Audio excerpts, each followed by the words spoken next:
First of all, we want to start with this Brickford bread, which you can get out of the grocery freezer.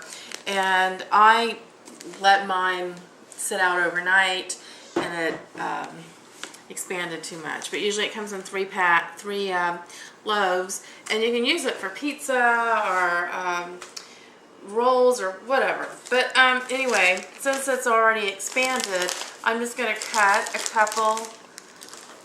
a piece of it this way and break it apart.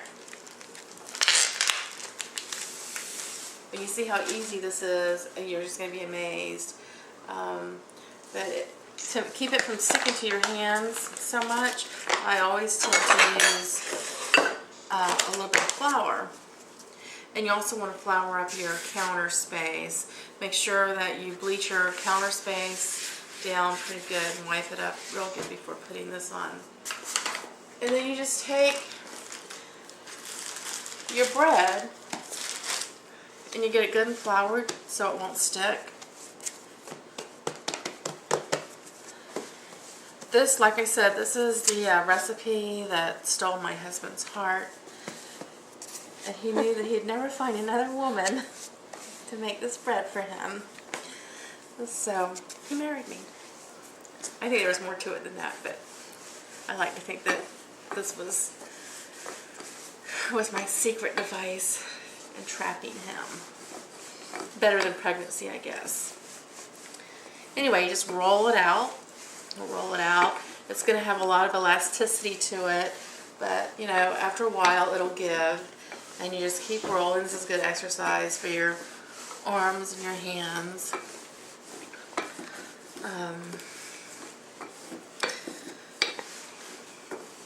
I usually have to make all the loaves in one day because Rick will eat just one loaf in a day.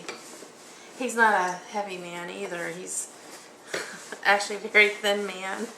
Or he was when we first met. And you just keep rolling it out.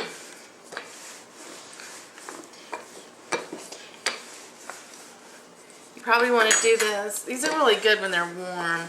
So you want to do it like late in the evening. If you're going to serve them as a dessert, you would do it late in the evening.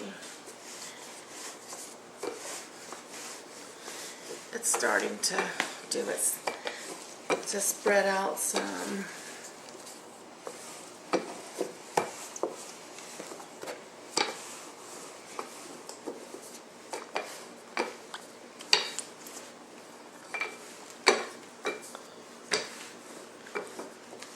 So you try to get it to where you can get a nice square in it. If not, you know, if it comes out uneven, it's okay. You're going to roll it up anyway, so this ought to be pretty good.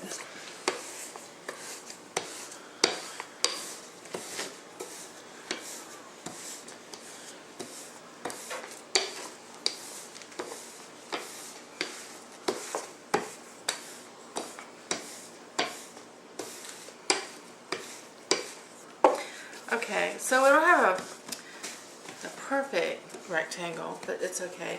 So then you're going to take some butter, which I had melted my butter a little bit. You want it to be a little bit melted. And you just spread your butter around.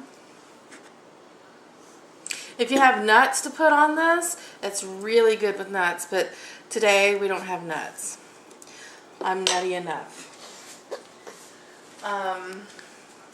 And then you're going to take just brown sugar, break it up, and pour it on top of this.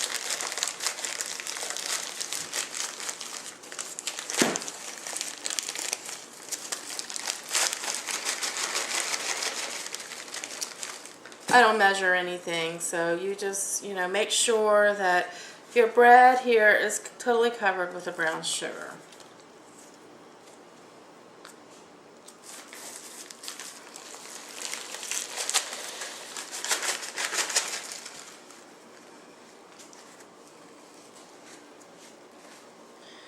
and try to get all the clunks out of your brown sugar. If you have candida or you are diabetic, this would definitely not be the thing for you to eat. And just throw a little bit more of your butter on it. And then, rinse my hands off here.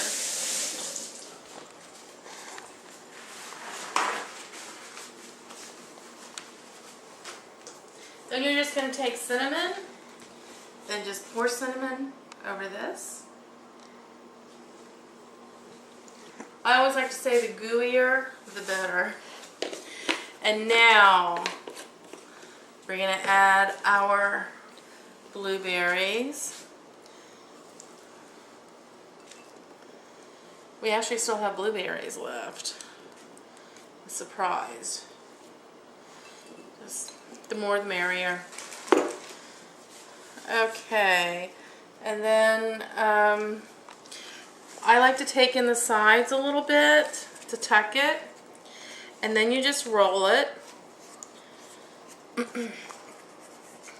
I actually stood in the window or outside the window of a company called Cinnabon. I think it's what you call it. And I watched how they made their cinnamon rolls, and that's how I learned how to do this.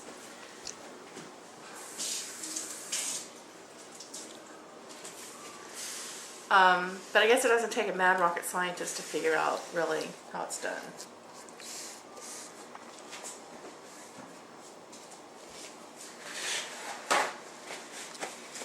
Okay, and then you take, I'm going to do it on my kitchen like a person with their head cut off.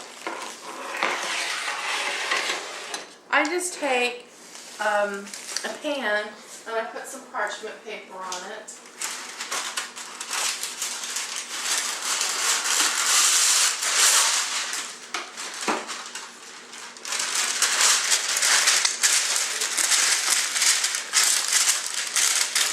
And you'll want to grease the parchment paper a little bit.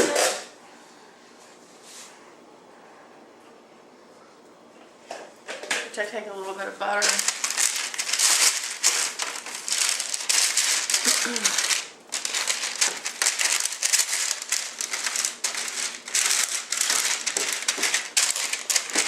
I'm sure that June Cleaver would not have done it this way, but I am still in June Cleaver training, so I do it the way I do it. And then you just take your knife. Sometimes you have to keep dipping this into some hot water. And then you just cut. But I'm going to transfer this onto my cutting board because I don't want to mess up my counter.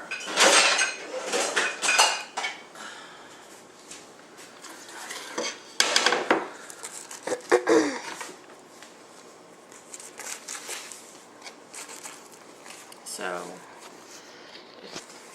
I would suggest that you don't cut it on your counter, you cut it on a cutting board.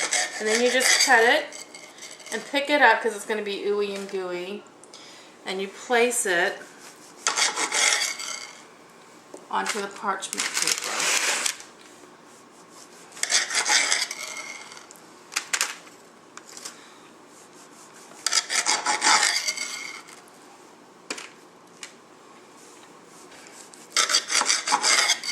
Oh, and my cameraman is dipping into the blueberries. Noah, my little Noah is my camera guy. He does a great job too.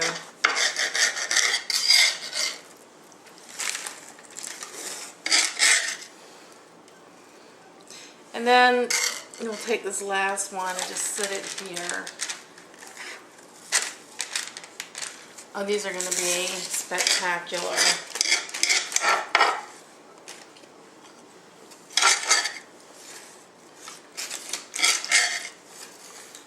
Okay, so you just If you want to, you can put a towel over this or some paper towels and wait for about an hour, let them rise, and then bake them at 350 for about 30-40 minutes. And we'll show you what they look like when we're done.